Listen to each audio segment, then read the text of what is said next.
Pasok na yung bahay.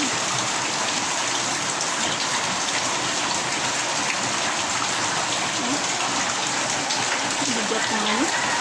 Ang bigat ng binuhat gabi. Bigat. Narangan ko guys. Pasok na yung tubig guys. Salamat din ito ng ulan. Sakit ay so. Pero inapasa yung tuhod ko guys. Oh. Nagpapasa sa ako. Binuhat ko yan. Ito parang papasok na sa bahay. Grabe yung hirap. Ito na yung ulan. Sagutin namin ito na yung ulan guys. Nakinggan ni Lord yung panalangin ko na huminto na yung ulan. Grabe. Kasi pag ulan tuloy-tuloy ito guys, naka. Masyadong akit sa bahay yung tubig.